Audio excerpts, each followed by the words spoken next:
একটি সুন্দর প্রভাত, পাখি ডাকা ভোর, তোমাকে এমনি করে আপন করে নিয়েছিলেম আরেকটি অনাগত ভোরকে সাক্ষী করে।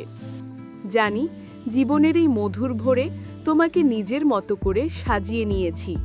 কখন কিভাবে এলে মোর মনের মাঝে জানি না বা জানার চেষ্টাও করি নাই।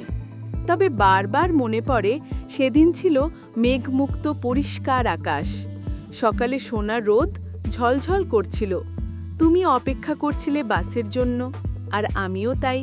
মিল কি জানো, আমাদের সিট দুটি একসাথেই ছিল।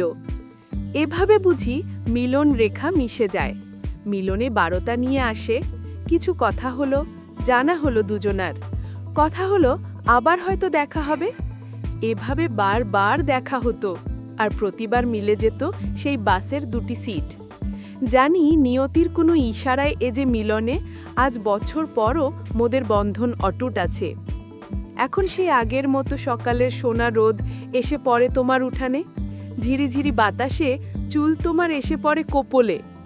জীবন সন্ধিক্ষণে মোর সহচর, সুখ দুঃখ আঘাত প্রতিঘাত ভাগ করে নেয়া এক যুগল। জীবন চলে যায় নদীর স্রোতের মতো, তেমনি করে চলছে আমাদের জীবন।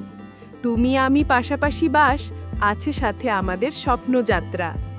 যে বন্ধনে মোর একদিন যাত্রী ছিলাম, আজ আমরা জীবনের যাত্রী একসাথে।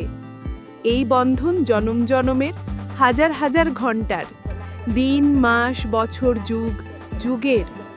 আজও মনে পড়ে তোমার আমার সেই বাসের একই সিটে বসা। হে মোর সাথী, মনে রেখো, আজ আমরা সময়ের বাস্তবতায় জনম জনমের এক জীবনের সহযাত্রী।